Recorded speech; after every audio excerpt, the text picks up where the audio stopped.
4, 3, 2, 1. CTS podcast, the politic one, not CTS pop culture. Yep. Episode 54. Episode 54. Welcome everyone back again. Been, what, a couple weeks? Yeah, I'm ready to do it every weekend. Okay. Henry kinda is, All right. he's in a fussy mood today. He's a little bit fussy. Okay. So, what's going on in the world of politics this last couple weeks, Jace? So, all right. They're trying to push through some voting rights. Ooh, I just thought of something else we can definitely talk about too. Excuse me. Their Biden administration and the House and, the Democrats are trying to push through voting rights legislation to sort of attack these voting rights restrictions in a number of different states like Texas. So I want to get your thought on this because I actually think it's interesting, and I don't think we've ever really talked about voting rights before. So what do you think about like Texas's law or Georgia's election law or like those kinds of laws? What are your thoughts on voting? I'm not familiar enough with the laws to like know specifics, like what they're specifically doing. So if you know that stuff and want to so for example, like it depends on the county, right? The state can put their own election stuff in, but county specific also. But for example, some states have put in like no mail-in ballots at all from here on out. Now that coronavirus is over, what do you think about mail-in ballots? I think that like done right, I don't see a problem with them. Me too. Yeah. What about like same day voter registration? I think that's fine. What do you think about having to show your ID when you vote? I don't know. I understand kind of both sides of it, where it's like, oh, like you have to show your ID to like fly or whatever. But also, I also get the point that it's like, if people don't have IDs, that can make it tricky. But I also don't know how valid the argument is that a lot of people don't have IDs and that disenfranchises people. So I think if it does disenfranchise people, it's a problem. But I'm not sure how much it does that. Yeah, the Republicans like make it out to be such a big issue that like people aren't showing their IDs when they go to vote, but I don't think that happens a lot. I don't think there's like I don't think there's a lot of states that I don't know if there's any states, honestly. I don't know, but I don't know if there's a lot of states that you can't show or you don't have to show your ID. Well, you don't have to, right? That's the argument. Or did I get it backwards? Yeah. I might have said it backwards. No, I think if you want people to show their ID to vote, you have to do two things. You have to make voting day, like the last day of the polls, I think you make it a national holiday. So that everyone can go. Yeah, and I think you make license getting your ID or license or whatever completely free. At like the DMV or whatever. How expensive? Is it that expensive? I just can't remember. I think it's like $9. But regardless, I think you have to make it free. Or present people with the opportunity to like fill out a form online and have it mailed to them. Maybe not a driver's license, but at least just an ID like a card. form of government ID that kind of. So I don't necessarily have a problem with, saying you need to show your ID, but I do have a problem with the other voting rights laws. I think voting is like, I'm saying like a lot. I need to stop doing that. I think voting it's sort of like the freedom of speech where you really shouldn't have pretty much any restrictions on it if you're a U.S. citizen. What do you think about felons voting? Do you have any opinion on that? Yeah, I don't know. I think it depends because by committing a felony, I do think you forfeit some kind of rights to freedoms and stuff like that. Yeah, you can't own a gun anymore. Yeah, and I don't know if I'm 100% sure where that line is. Yeah, I don't know. I think if I had to choose one or the other, I would say, yeah, they should be allowed to vote. Because I think voting is like free speech. I think it's on the same level as free speech where you can't really restrict it in any way. And I think owning a gun, actually, you are open to more restrictions than freedom of speech. Mm-hmm. So I don't know. That's kind of my thought is if you have any restrictions on voting, I think there's a good chance it should be unconstitutional. I also think it's more like it might be easier to answer if I felt really good about kind of the like legal system where it's like what is a felony, like what people are charged with felonies for. Like if I was 100% like these things are felonies, like and justice is always going to be carried out properly, I might feel a little bit better about the way things are now. But Yeah. as it is, it's a little tricky to be like, yeah, no, that's great, a good idea. I don't think felons should be voting while incarcerated too. I don't Yeah. think I don't think that should be a thing. I think it has to be once you're out. For example, like when you have people like the Boston Marathon bomber, when people say, you know, should all criminals have the right to vote? Some people, including the Boston Marathon bomber, I think it was famously Bernie Sanders that said yes, he should be able to vote. I wouldn't go that far. I would say if you're incarcerated, you probably shouldn't have the right. So I guess that makes a difference where if like the way people got felonies, like were in jail for felonies, if that was better played out, then at that point, if you said people just can't vote while they're incarcerated, like felonies would primarily be stuff people were serving like life sentences for. Right. So Yeah. it'd end up working itself out. Right. Yeah. But yeah, the Boston Marathon bomber shouldn't be voting. People that commit acts of terror like that for sure shouldn't be voting. Anyways, going back to the legislation, the Dems don't have the votes to get rid of the filibuster. Yeah. Joe Manchin and Kristen Sinema, who both could potentially be primaried. Probably Kristen Sinema more than Joe Manchin because he's I don't know how he's still. I think he's West Virginia. I think West Virginia likes him. Yeah, it's weird. It's kind of a weird thing. Anyways, I think Kristen Sinema is going to get primaried in Arizona, but regardless, they're blocking getting rid of the filibuster. And there's this funny thing. A senator, who was it? It was the senator from not Missouri. I can't quite. Oh, Cotton. I can't remember where he's from though. I think it's Tim Cotton. He got up and he was giving a speech, like defending the filibuster, and at the end of his speech, he said all of what I just said was from Chuck Schumer's past comments regarding the filibuster. That's Gave like a pretty funny. 5-minute speech. That's pretty funny. Isn't that weird? So that was kind of funny.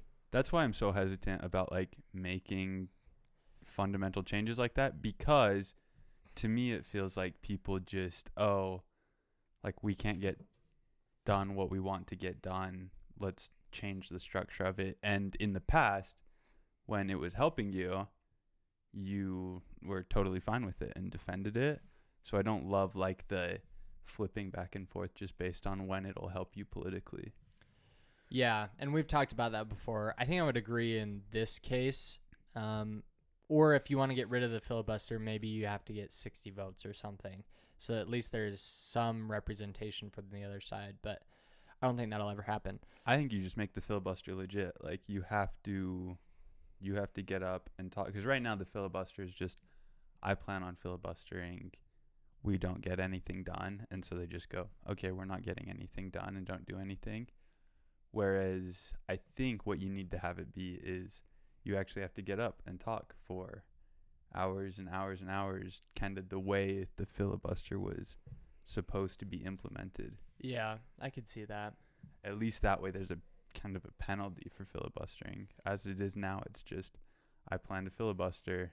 Now we're not doing anything. Yeah.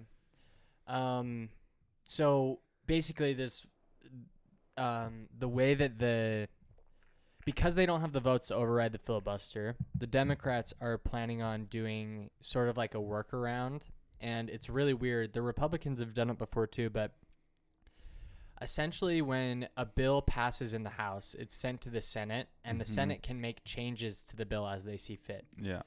Once it goes to the Senate and back down to the House and back up to the Senate and back down to the House for final like changes, it automatically is presented for a vote. You can't make any additional changes. So you can use that to work around the filibuster, which is what the Dems have said they're planning to do. Yeah.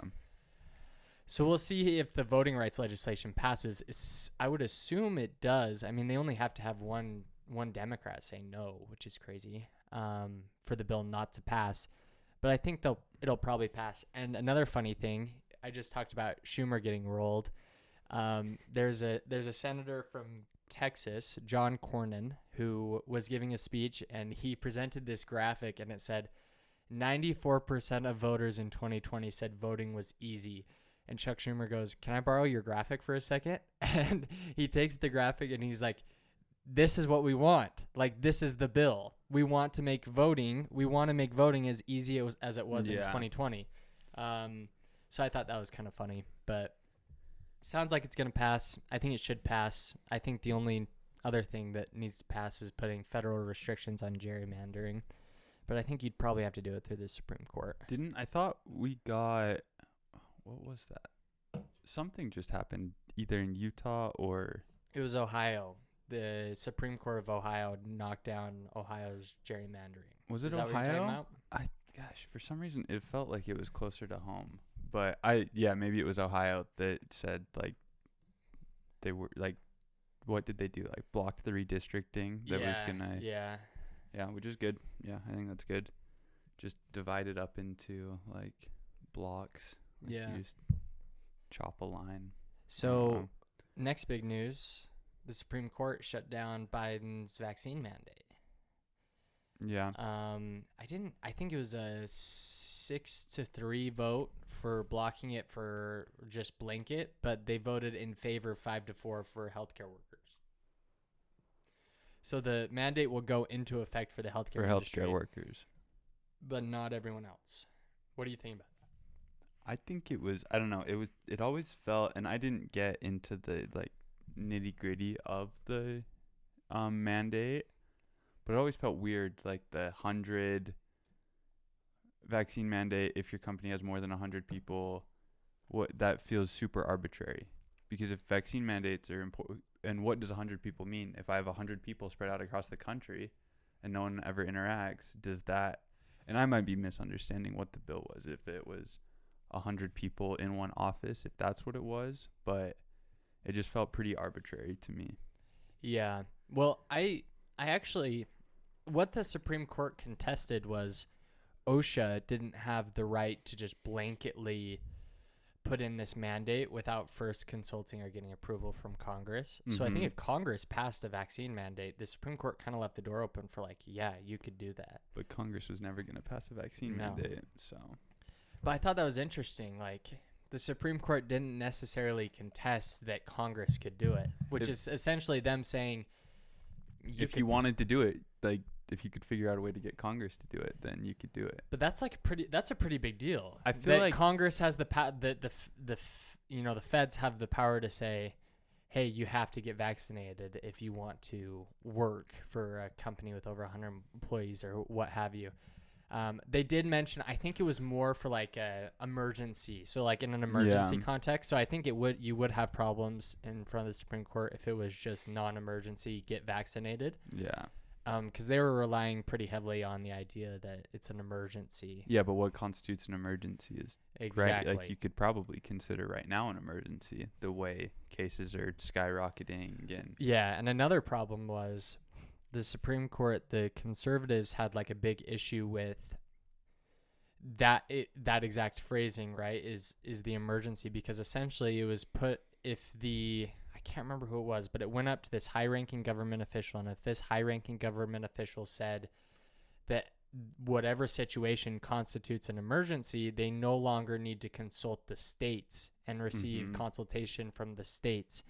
And so they didn't do that here. They just completely bypassed it. So I don't know. I think a vaccine mandate, it's so weird to me that I don't know. I was going to say it's so weird to me that the feds just, we couldn't put a package like that together where everyone has to get vaccinated. But I also do think it's kind of weird. I don't know. I go back and forth so much on vaccines. I just don't, it's such a difficult subject, because on one hand, I don't think we should have a system like Australia that essentially requires it. But on the other hand, it's like, you should get vaccinated if you want to enjoy all of these things that are not constitutional rights. Yeah. And the government has and states have the freedom to restrict that. So it's like, Yeah. Australia, they just kicked out Djokovic because he wouldn't get vaccinated. Yeah, he tried to say he had like a health exemption or something. Yeah, and I have no sympathy for him, like some ultra wealthy dude that just is kind of trying to bend the rules. No sympathy. Especially, did you see what came out that he was at a party the day after he had a documented positive COVID test? Ooh, yikes. So, yeah, that stuff I don't have any sympathy for. But I don't know. I'm kind of in the same boat where I'm like, it's a little bit of a tricky topic, but that mandate always felt super arbitrary to me, and how it was defined. Yeah. In other news, Russia is continuing to step up their presence on Ukraine. Yeah.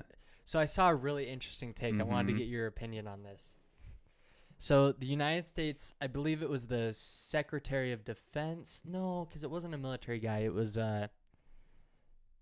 Homeland Security, Secretary of Homeland Security, someone like that. Yeah.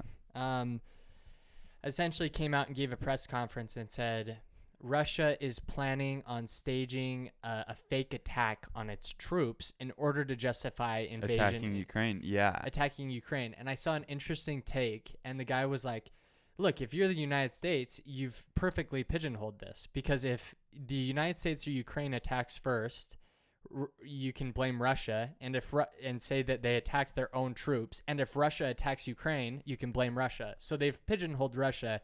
So no matter who attacks first, if Ukraine attacks first, they're going to say Russia planned this whole thing. It was a fake attack. To be fair, in the same way, Russia is, if their end goal is to attack Ukraine, they're in a perfect situation for themselves. Yeah. Because the U.S., if Russia mounted an attack on Ukraine, we're going to, no matter who attacked first, we're going to, like, defend Ukraine. Because Ukraine would never attack first unprovoked. Maybe, yeah. So what do you think about that? Do you think if Russia were to launch a full-scale invasion on Ukraine, do you think the United States should essentially go to war? I mean, that's essentially what it would be. I think NATO would back Ukraine, right? Yeah. Against Russia, which I think is right to do. I don't know. I just don't know. I think I've said this on the podcast before, but I don't know if we'll ever have another legitimate, like, real war where it's, okay, we declared war on this just because of the way military works, where you can respond to aggression without it technically, like, needing to declare war. And the U.S. feels more in a place, and NATO, where they're like, okay, we will sit back and wait for aggression before we do anything. There's no active, I don't know. I don't think, even if Russia did attack and all of NATO came and did whatever, I don't think it would be declared an actual war. Yeah. Interesting. Do you think Russia's going to do it? Yeah, I'm pretty sure they're gonna do it. I think there's pretty strong evidence that Russia's gonna invade Ukraine. Especially now. I mean, Russia says they have no intentions to, but if we take our intelligence agencies at their word, they will. But I mean, our intelligence agencies are wrong all the time. And who knows what Putin's intentions are, but I could certainly see them trying to make a power grab for Ukraine. I just can't imagine that, like, the Eastern powers are just going to stand by and watch as Russia takes Ukraine. I can't imagine that China is just going to allow They can't that be to happy happen. with, like, because it just seems so weird. Russia takes Ukraine, and now all of a sudden, like, China starts looking pretty, like, northern China starts looking a little bit appetizing to Russia. You can't be happy if you're China sitting there going, hey, And now all of the attention of NATO, kind of the Western world, is focused over there. So I saw there was a senator, I think it was Josh Hawley, was saying, if NATO decides to defend Ukraine, and obviously we pay essentially all of NATO's bills, the United States does. Yeah. Other countries don't put in their weight. Mm-hmm. They were saying that China will use that opportunity to take on more aggressive, more, what's the right word I'm looking for? More aggressive expansion in the East. So it's kind of it'll weird. be interesting. Well, on the topic of aggression in Asia, North Korea launched like 3 missiles or something. Did you see that? Yeah, I did see that. Which they're not supposed to, right? No. They're not supposed to be developing like ICBM capabilities. So It's interesting that the talk of North Korea has died down since the Trump administration. yeah, it is weird because that was why even, because it seemed like Trump kind of calmed it down. The Trump administration like calmed down the situation, right? He met with Kim Jong-un. He's the first U.S. president to enter North Korea after the regime change. I don't think he entered North Korea. Yeah, well, Did he go to? He went to the demilitarized zone, and Kim Jong-un invited him over the line. Did he? Yeah. Oh, I didn't remember that because I know they met in Singapore. They had like Mhm. their conference in Singapore, but Yeah. yeah, so it seemed like it had kind of chilled a little bit after that, but then it seems like it's ramping back up again. Yeah, I think we just have other priorities right now with Yeah. Russia.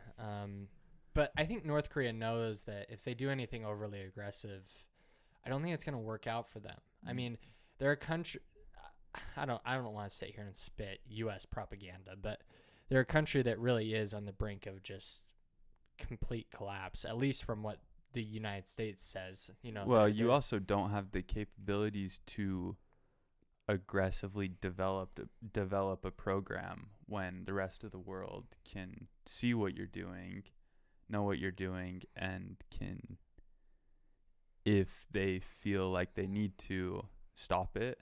Because if North Korea, all of a sudden there's evidence that they have like nuclear weapons or something like that, the U.S. can kind of at any time do what they want to stop it. Yeah, and China has said that if North Korea strikes first, they won't defend them.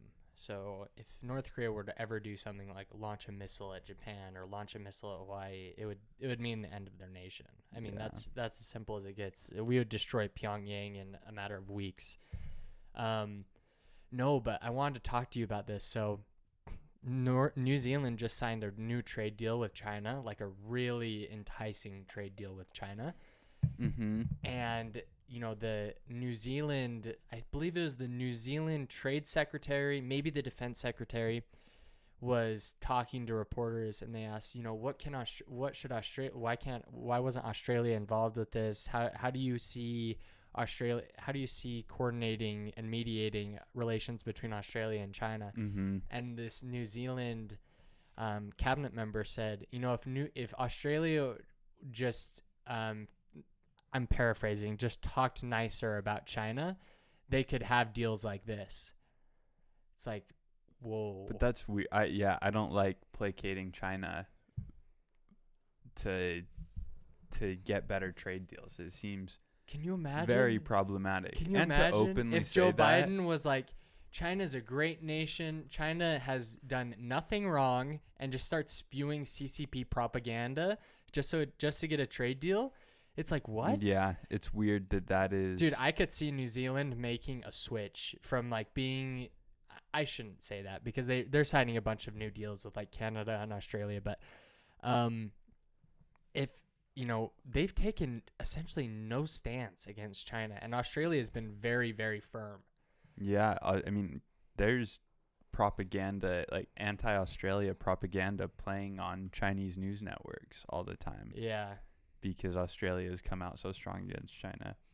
Yeah, that's just a tricky part of the world because they are in like Oceania over there is, I mean, it's closer to Asia than anywhere else. So it's difficult to not have good relations with the biggest power in the region, while still, I guess not in the region, because that probably they wouldn't be considered the same region, but it's certainly closer to China in than that side of the hemisphere. Yeah. they're closer to Asia than they are to the U.S. or Western Europe. So it feels, if I kind of get why they're doing it. I still don't think it's the right thing to do. Yeah. It's, I don't know. Especially when if you, sorry, not to interrupt, but especially when if you floated to the U.S., they're like, oh, China's offering us this trade deal. The U.S. would go, I think on principle, the U.S. would go, okay, we'll match it just so that you're not like working with China. Yeah, you would think. Dude, it's weird. I don't know. I saw this interesting graphic of how China's infrastructure expansion, where they like fund roads, bridges, how that's expanded. I mean, it's kind of everywhere. There's a bunch of nations taking Chinese money, including South America, Africa. Well, Africa's the bad one. Like, they're kind of recolonizing Africa almost, because they offer these predatory loans to build infrastructure, and just puts them in a cycle of not being able to, they're getting things that they need, but they'll never be able to pay China back, and so they'll always be in debt to China. Mm-hmm. So yeah, but China, I don't know. I don't know how China's gonna do, because did you just see? So the latest forecast came out, and their not birth rate, but like population growth rate dropped even more. So they're like slowing down. So they could hit a point in the near future where they're in a pretty bad way without being set up as kind of a totally set up like countries like the US and Japan and stuff, who are dealing with problems of an aging population and declining growth rates, but China will have it on a whole nother scale. Yeah, I just can't imagine. You know, we've said it on the podcast before, but especially now, unless things change dramatically with like world relations, I don't see how China could really continue to expand, other than if they were to do. I don't see us ever going to war with China unless they were to do something like try to invade India or something like that. Because you got to figure, they're surrounded by allies. I mean, we have so many close partners. The only problem, like, is they can't go anywhere west, because you have this big block of Western nations that are all allied with the United States. You have China to their east, or Japan to their east, South Korea below, Australia. I just don't see, I mean, I don't know. But we've talked about how China, I don't think they're planning for war. I think they're planning for like economic total takeover. Yeah. And they're setting themselves up for that better than the United States is. Definitely. Did you, on the subject of China, maybe we can wrap up with this. Did you see, I want to know what you think. There was some senator, I can't remember which senator, that's been harsh on China, but they found in one of his portfolios that he was invested in Alibaba or something like that. And so and this is like an online take, that they were like, oh, how can you be critical of China and then invest in a Chinese company? Like, that's ridiculous. Like, what on earth? What do you think about that? Do you think that's a valid response to him being invested in a Chinese company? I don't think so. I think you can still be critical. It's kind of weird though, right? It's like you can't have your cake and eat it too, but I think that borderline's on okay. Yeah, especially because I feel like that senator or whoever it was, I can't remember if it was a representative or a senator, I'm sure they don't control what their money's invested in. That's true as well. I'm sure it's in some, like, they have some like wealth manager that deals with all their investments and stuff, so they're probably totally disconnected from that. Right. And also, if you look at like the other senators that or Congress people, I'm sure Nancy Pelosi's invested in Amazon. Oh yeah, I'm sure. I'm sure AOC's invested in Amazon. Yeah. It doesn't. Yeah, I think that one's a tricky one, but I just thought that was funny. That is, yeah. Okay, All let's right, wrap this one should we up. wrap it up? CTS.